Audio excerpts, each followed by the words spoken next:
மாநில சட்டப்பேரவைக்கான பொதுத் தேர்தலில் விடுதலை சிறுத்தைகள் கட்சி மதசார்பற்ற முற்போக்கு கூட்டணியில் போட்டியிடுகிறது. இந்த கூட்டணியில் விடுதலை சிறுத்தைகள் கட்சிக்கு உழவர்கரை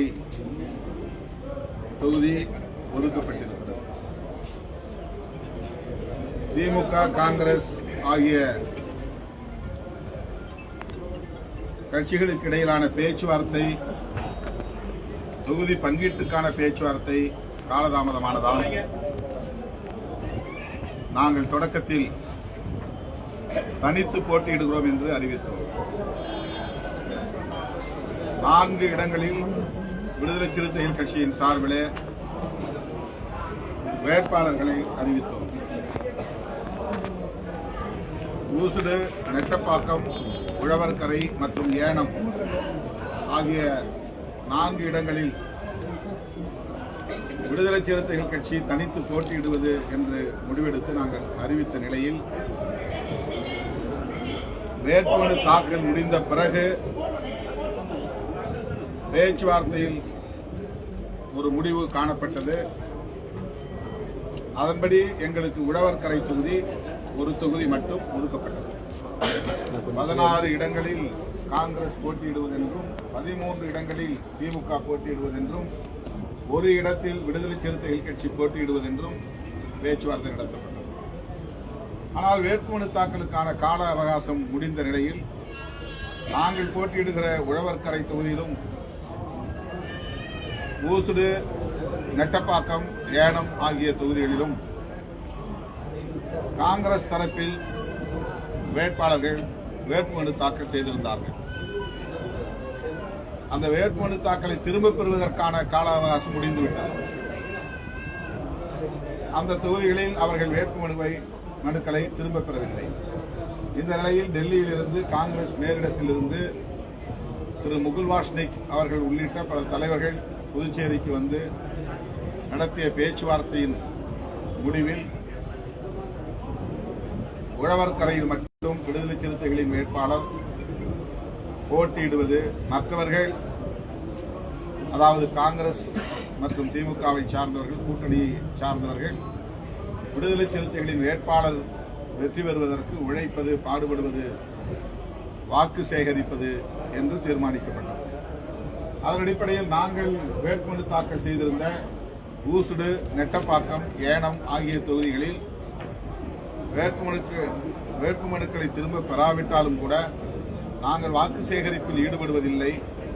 மாறாக காங்கிரஸ் வேட்பாளர்களின் வெற்றிக்கு பாடுபடுவது, அவர்களின் வெற்றிக்காக வாக்கு சேகரிப்பது என்ற முடிவை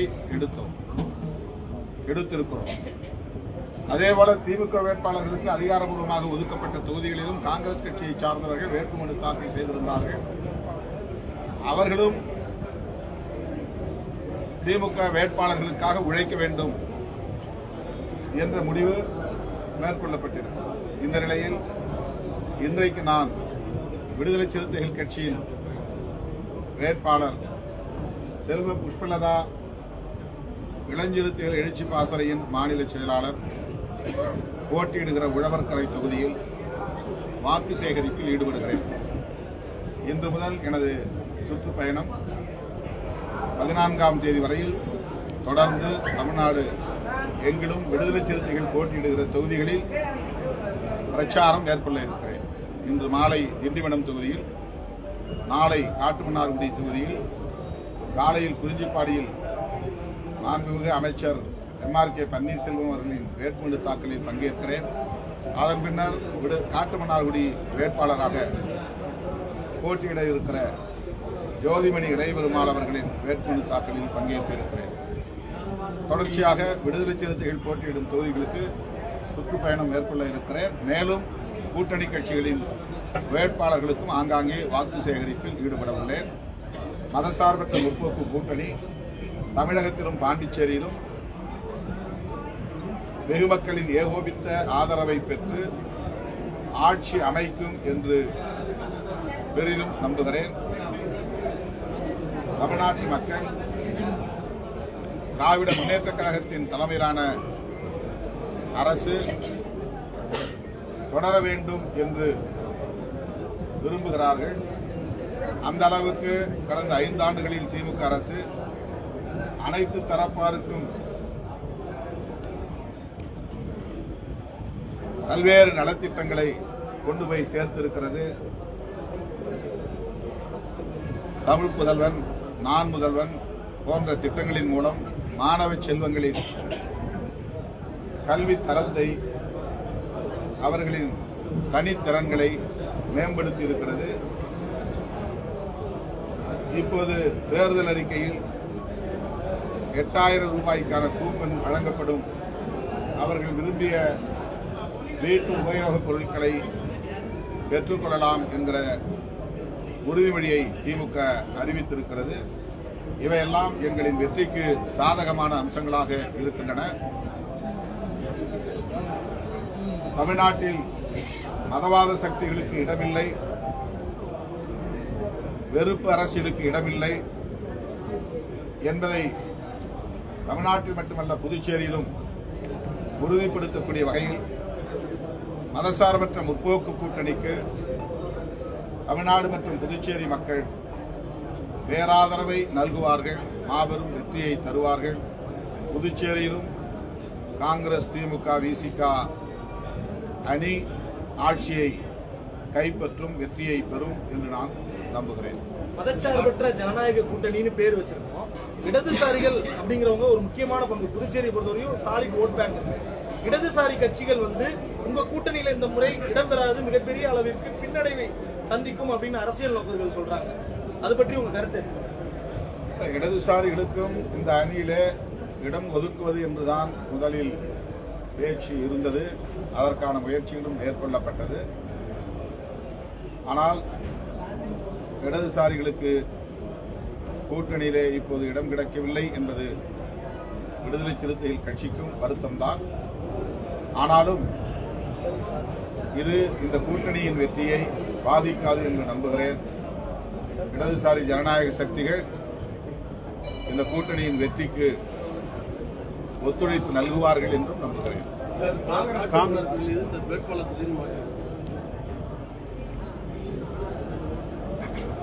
காட்டுமன்னார் கோவிலில் நான் போட்டியிடுவது என்று ஏற்கனவே அறிவிப்பு செய்தோம். நான் போட்டியிடுவதற்கான காரணம்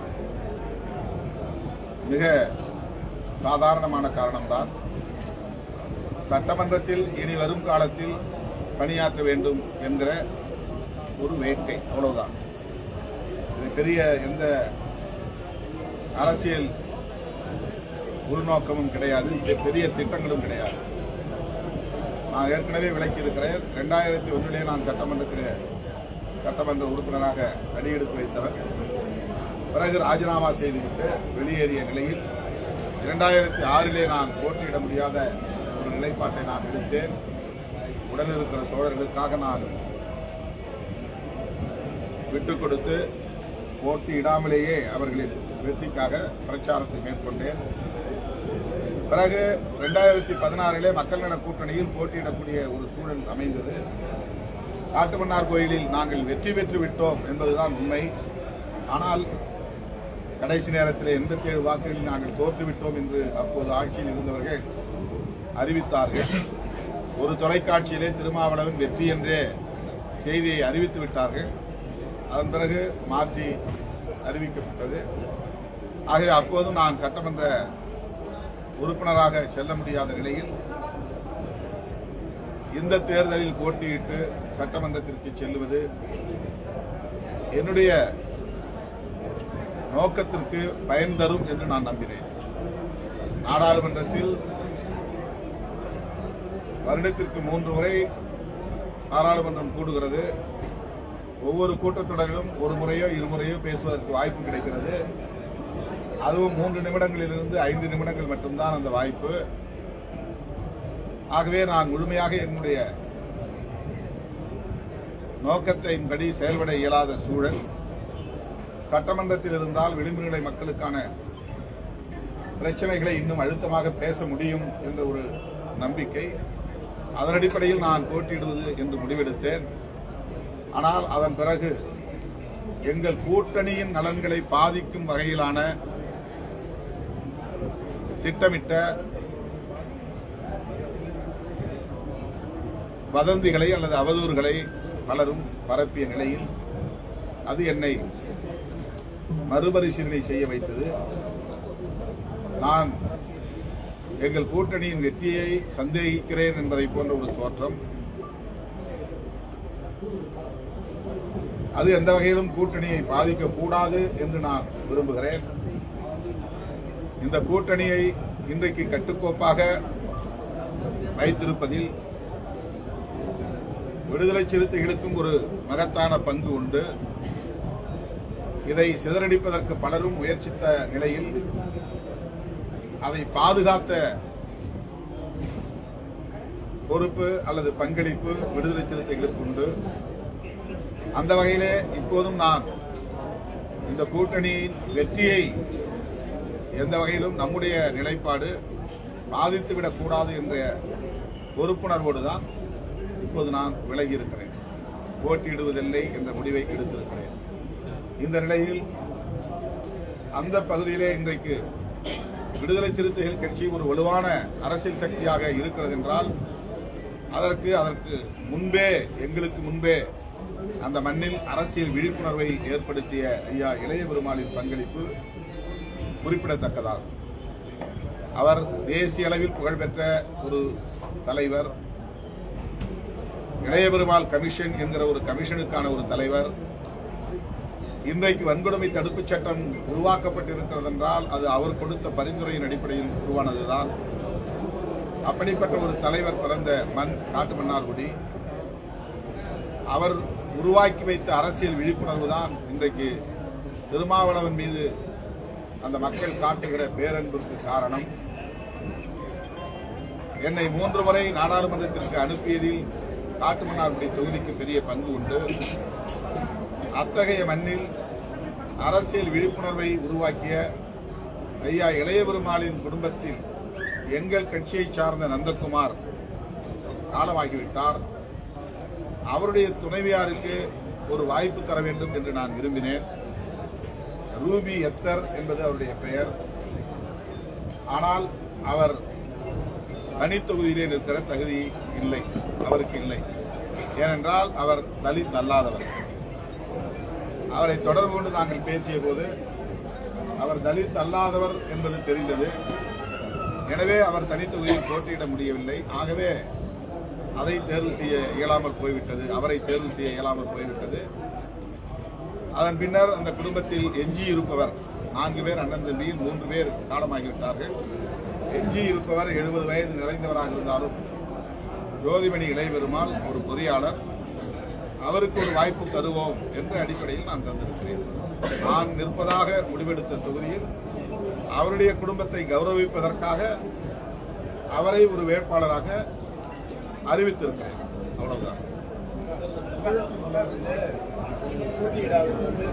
மாநில அரசியலுக்கு நீங்க வர வேண்டும், வர வேண்டும். பல பேர் சகாலிகள் போட்டியிடாதது, நீங்கள் போட்டியிட்டு வெற்றி பெற்றால் உதயநிதிக்கு இது போட்டியாக இருக்குன்னு சொல்லி ஆதரவு நான் பேசுகிறேன். அதனால உங்க திமுக அழுத்தம் பற்றி உங்களுக்கு வாபஸ் தரப்பட்டிருக்கு. இது அதீதமான கற்பனை, ஆதாரமில்லாத கற்பனை, பொருத்தமில்லாத கற்பனை, மொட்டை தலைக்கும் முழங்காலுக்கும் முடிச்சு போடுகிற கற்பனை. அன்புமணி ராமதாஸ் சொல்லியிருக்காரு, திமுக அழுத்தத்தின் காரணமாக தான் அவர் விலகி இருக்காரு. தொடர்ச்சியாக திமுக ஸ்டாலின் மற்றும் உதயநிதி ஸ்டாலின் தலையிட்டால் தான் திருமாவளவன் போட்டியிடலாம் அப்படின்னு சொல்லியிருக்காரு. பல்வேறு கதை அன்புமணி ராமதாஸ் ஆதரவர்கள் எல்லாமே தொடர்ச்சி இந்த கருத்து தான் முன்வைக்கிறாங்க. அதே நபர்கள் என்ன சொல்றாங்கன்னா, சிட்டிங் மெம்பர்ஸ் சட்டமன்ற உறுப்பினர்களாக இருக்கிற 3 பேரை போட்டியிடுவதற்கு வாய்ப்பளிக்காமல் தவிர்த்து விட்டார் திருமாவளவன். ஏனென்றால் அந்த 3 பேரும் திமுகவுக்கு ஆதரவாக பேசியவர்கள். அதனால் திருமாவளவன் நடவடிக்கை எடுத்து விட்டார் என்று சொல்லுகிறார்கள். அப்படி பார்க்கும்போது திமுக திருமாவளவனுக்கு அழுத்தம் கொடுக்க முடியாது, அவர் சுதந்திரமாக செயல்படுகிறார் என்ற பொருளும் துணிக்கிறது.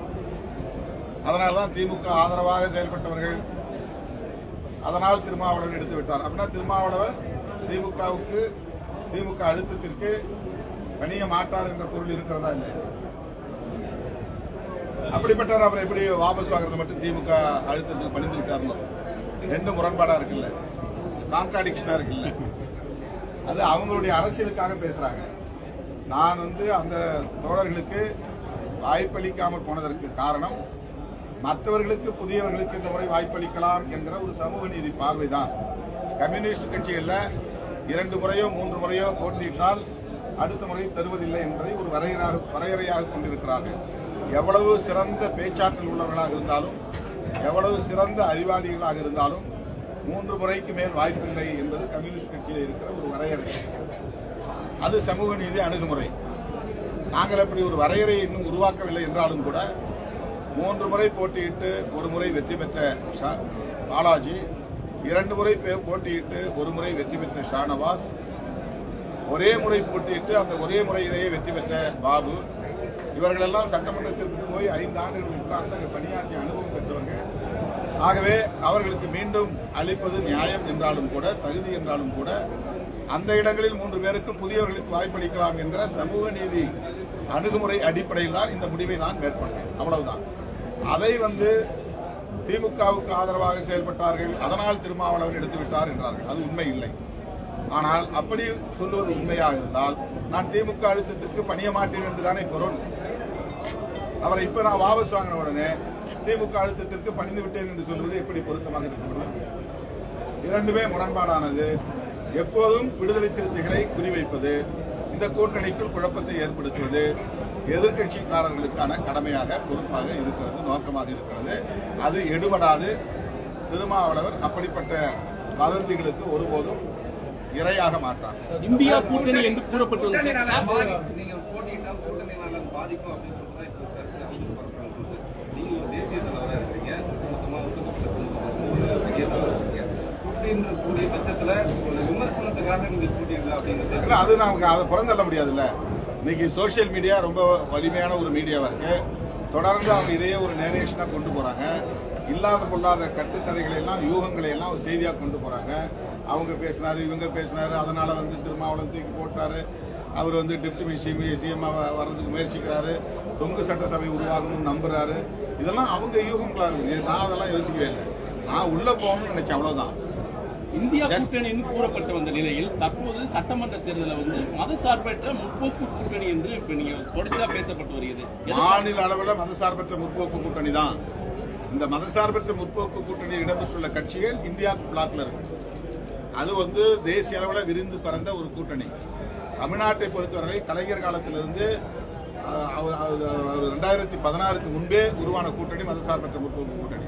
இன்னும் சொல்ல போனா நாங்க 2011 அவங்களோட இருந்தோம். அப்பவே இந்த கூட்டணிக்கு பேர் மதசார்பற்ற முற்போக்கு கூட்டணி தான். மாநில அளவில் இந்த கூட்டணி பேர் தான். அதிமுகவுக்கும் அப்படி ஒரு கூட்டணி பேர் வச்சிருந்தாங்க ஜெயலலிதா அம்மா, எனக்கு ஞாபகம் இல்லை. ஆனா அவங்க அதை என்டிஏன்னு இன்னைக்கு எல்லாரும் பிளான் பண்ணிட்டாங்க. அவங்க அதை சஸ்டைன் பண்ணல, அதை அவங்க தக்க வச்சுக்கல. அது அதிமுக கூட்டணின்னு யாரும் பேச மாட்டேங்கிறாங்க. என்டிஏ கூப்பிடுறாங்க. ஆனா இங்க நாங்களும் சொல்றோம், திமுகவும் சொல்லுது மதசார்பற்ற முற்போக்கு கூட்டணி. இந்த கூட்டணியில் இருக்கிற அத்தனை கட்சிகளும் இந்தியா பிளாக்ல, அவ்வளவுதான். புதுச்சேரியில் கூட்டணியில் இருந்தாலும் இன்னும் காங்கிரஸ் அவங்களோட காங்கிரஸ் கேண்டிடேட்டாக தான் இன்னும் பிரச்சாரம் பண்ணிட்டு இருக்காங்க. காங்கிரஸ் சார்பில் கேண்டிடேட் தான் பிரச்சாரம் பண்றாங்க. கட்சிக்காரங்க எல்லாமே பண்றாங்க. அதை காங்கிரஸ் தலைவர்கள் கட்டுப்படுத்த வேண்டும். விடுதலை சிறுத்தைகள் கட்சி ஒப்பந்தத்தை, அதாவது தேர்தல் உடன்பாட்டை மதிக்கிறது. அதனால் ஊசுடு, நெட்டப்பாக்கம் ஆகியவற்றில் நாங்கள் தீவிரமான பிரச்சாரங்களை மேற்கொண்டிருந்த நிலையிலும் கூட அதை அப்படியே நாங்கள் நிறுத்திவிட்டோம். ஊசுடு வேட்பாளராக கரிமா தமிழன், நெட்டப்பாக்கம் வேட்பாளராக அமுதவன், ஏனம் வேட்பாளராக ஸ்ரீனிவாச ராவ், இந்த 3 பேரும் ரொம்ப தீவிரமா மக்கள்கிட்ட வாக்கு சேகரிச்சுட்டு இருந்த நிலையில தான் அப்படியே நாங்கள் அதை ஆஃப் பண்ணிருக்கோம். அதே மாதிரி உழவர் கலை தொகுதியில் காங்கிரஸ் சார்பில் அவரை கட்சி விட்டு நீக்கிவிட்டதா சொன்னாலும் கூட அவர் திரும்ப கை சின்னத்திலேயே வாக்கு கேட்பது கூட்டணி தர்மத்திற்கு எதிரானது. அதனால திரு பாலன் அவர்கள் அதற்கு பொறுப்பேற்றிருக்கிறார். அந்த மாதிரி காங்கிரஸ்காரங்க யாரும் அவருக்கு பின்னால போக மாட்டோம், கை சின்னத்துக்கு வாக்கு சேகரிக்க மாட்டோம். எங்கள் முயற்சி அனைத்தும் பானை சின்னத்திற்கான வாக்கு சேகரிப்பு என்று அவர் உறுதியளித்திருக்கிறார். கரும்பலகை மன்னிக்கணும், இங்க மட்டும் கரும்பலகை பிளாக் போர்ட், அந்த கரும்பலகை சின்னத்திற்கு வாக்கு சேகரிப்பு என்று உறுதியளித்திருக்கிறார்கள். அந்த வாக்கு காப்பாற்றப்படும் என்று நம்புகிறேன். அடுத்து தமிழ்நாடு கவர்னர், தமிழ்நாடு ஆளுநர் இப்ப நமக்கு நடத்தை விதிகள் நடைமுறையில் இருக்கின்றன. தேர்தல் நடத்தை விதிகள் நடைமுறையில் இருக்கின்றன, மாடல் கோட். ஆனால் அவர் வெளிப்படையாக பிஜேபி மற்றும் RSS அடையாளம் உள்ள இயக்கங்களின் நிகழ்ச்சிகளில் எல்லாம் பங்கேற்கிறார். அந்த தலைவர்கள் எல்லாம் வெளிப்படையாக அழைத்து பேசுகிறார். இது தேர்தல் நடத்தை விதிகளுக்கு எதிரானது. இதை கண்டித்து தமிழ்நாட்டில் இருக்கிற தலைமை தேர்தல் அலுவலர் CEO அவருக்கும் டெல்லியில் உள்ள தலைமை தேர்தல் ஆணையர் அவருக்கும் எங்கள் கூட்டணி கட்சிகளின் சார்பில் புகார் அனுப்பியிருக்கிறோம். அவர் இவ்வாறு செயல்படுவது நடத்தை விதிகளுக்கு முரணானது. அவர் மீது நடவடிக்கை எடுக்க வேண்டும் அல்லது அவரை இந்த பொறுப்பு கவர்னர் என்கிற பொறுப்பிலிருந்து மாற்ற வேண்டும் என்று விடுதலை சிறுத்தைகள் கட்சி இந்திய தேர்தல் ஆணையத்திற்கு வேண்டுகோள் விடுக்கிறார். சார், கலைஞருடைய இறுதி காலத்துல அவர் வந்து சிறை வைக்கப்பட்டார் அப்படின்னு சொல்லி எடப்பாடி பழனிசாமி வந்து விமர்சனம் பண்றாரு. நீங்க எப்படி பாக்குறீங்க? ஸ்டாலின் வந்து சிறை வைத்ததாக அவர் கூறுகிறார். ஊருக்கே தெரியும், உலகத்துக்கே தெரியும், முத்தமிழறிஞர் கலைஞர் அவர்களை எப்படி திரு ஸ்டாலின் அவர்கள் பராமரித்தார். அவரை இன்றைக்கு கொச்சைப்படுத்துவதாக எண்ணிக்கொண்டு முத்தமிழறிஞர் கலைஞர் அவர்களின் புகழுக்கும் களங்கம் விளைவிக்கக்கூடிய வகையில் எதிர்க்கட்சி தலைவர் திரு எடப்பாடி பழனிசாமி அவர்கள் பேசுவது அரசியல் அறம் இல்லை, தர்மம் இல்லை. மறைந்த தலைவரை, இன்றைக்கு வாழ்ந்து கொண்டிருக்கிற தலைவரை கொச்சைப்படுத்துவதாக எண்ணிக்கொண்டு மறைந்த தலைவரை கொச்சைப்படுத்துவது அநாகரிகமானது, அரசியல் அறமற்ற செயல் என்று விடுதலை சிறுத்தைகள் கட்சி சுட்டிக்காட்டுகிறது, கண்டிக்கிறது. சார், காங்கிரஸ் கட்சி வந்து தேர்தல் அறிக்கையில் வந்து தாலிக்கு தங்கம் கொடுப்போம்னு சொல்லியிருக்காங்க. பிஜேபி வந்து 22 சிலிண்டர் வந்து ஃப்ரீயா கொடுப்போம்னு சொல்லியிருக்காங்க. புதுச்சேரி ரயில் நிலையத்துக்கு வந்து மகாகவி பாரதியார் பேரை வந்து கொடுப்போம்னு சொல்லியிருக்காங்க. இதை நீங்க எப்படி பாக்குறீங்க? உங்க கருத்து என்ன? அதையெல்லாம் விட பாரதிய ஜனதா கட்சி தேர்தல் அறிக்கையில பாண்டிச்சேரிக்கான அரசு லோகோவை, அந்த இலட்சணையை மாற்றப் போவதாக அறிவித்திருப்பது ஏற்புடையதல்ல. புதுவை மக்கள் எச்சரிக்கையாக இருக்க வேண்டும். அவர்கள் புதுச்சேரிக்குள்ளேயும் சகோதரத்துவத்தை சிதைக்க பார்க்கிறார்கள். மதவாத அரசியலை உயர்த்தி பிடிக்க விரும்புகிறார்கள். அதற்கான ஒரு அடையாளமாகத்தான் இந்த வாக்குறுதி அமைந்திருக்கிறது. புதுச்சேரி மக்களை கவர்வதற்காக தேர்தல் அறிக்கையிலே பல வாக்குறுதிகளை பிஜேபி அளித்திருக்கிறது. எத்தனை வாக்குறுதிகளை அளித்தாலும், எவ்வளவு சித்து வேலைகளை செய்தாலும், தமிழ்நாட்டிலும் புதுச்சேரியிலும் மதவாத அரசியலுக்கு, மதவெறி அரசியலுக்கு, வெறுப்பு அரசியலுக்கு இடமில்லை என்பதை தேர்தல் களத்தில் மக்கள் உறுதிப்படுத்துவார்கள். பாண்டிச்சேரியிலும் அவர்கள் தோல்வியை, படுதோல்வியை தழுவுவார்கள். கூட்டணி அணுகுமுறை வந்து சரியானதல்ல. வெற்றி வாய்ப்பை தடுப்பு நேர்மையாக நீங்க சொல்லியிருக்கீங்க. வாய்மொழியாக வாபஸ் அவங்க சின்னத்தை பார்த்து வாக்களிப்பாங்கல்ல, கட்சியில் இருக்கவங்க அது வந்து ஒரு டெக்னிக்கல் எரர் தான். அதாவது தவிர்க்க முடியாத ஒரு சூழல். அதை கடந்து நாங்கள் வெற்றி பெறுவோம் என்று நம்பிக்கை இருக்கு. இல்ல, அப்போ கை சின்னத்தில் போட்டிடுறாங்க. கை சின்னத்தில் வெற்றி பெற்றா அது எப்படி பார்ப்பீங்க? அவங்க வெற்றி பெற முடியாது. ஏன்னா காங்கிரஸ் தொண்டர்கள் அத்தனை பேரும் கரும்பலகை சின்னத்துக்கு தான் வாக்கு கேட்கறாங்க, பாடுபடுறாங்க. அப்படி வந்து அந்த மாதிரி அவங்க வந்து எங்களுக்கு எதிராக செயல்பட வாய்ப்பு இல்லை. அந்த என்டிஆர் இதனால குழப்பம் இருக்குது. அதனால அவங்க வந்து வெற்றி பெற முடியாது. அவங்களால முன்னணி அமைக்க முடியல, குழப்பமா இருக்கு. அவங்களால வெற்றி விஜய் என்ன சொல்லியிருக்காரு? தமிழகத்திலே முடிச்சது இந்தியாவுக்குள்ள குழப்பதான் இருந்தாங்க. குழப்பமான கூட்டணி தான். ஒரு நல்ல கூட்டணி கிடையாது, கண்டிப்பா ஆட்சிக்கு வராது. தமிழ்நாட்டில் அப்படி எந்த குழப்பமும் ஏற்படல. பாண்டிச்சேரியில வந்து பேச்சுவார்த்தை நடத்துறதுல ஒரு காலதாமதம் ஆனதுனால இந்த குழப்பம் ஏற்பட்டுச்சு. அது சீர் செய்யப்பட்டு விட்டது. அதுக்காகவே முகுல் வாஷ்னிக் டெல்லியிலிருந்து வந்தாரு, எல்லாரோடையும் உட்கார்ந்து பேசினாரு. அது சரி செய்யப்பட்டு விட்டது. காங்கிரஸ்காரர்கள் கை சின்னத்திற்கு வாக்கு கேட்க மாட்டார்கள், கரும்பலகை சின்னத்திற்கு தான் வாக்கு கேட்பார்கள். கரும்பலகை சின்னம் வெற்றி பெறும். வாக்கு கேட்க மாட்டாங்க.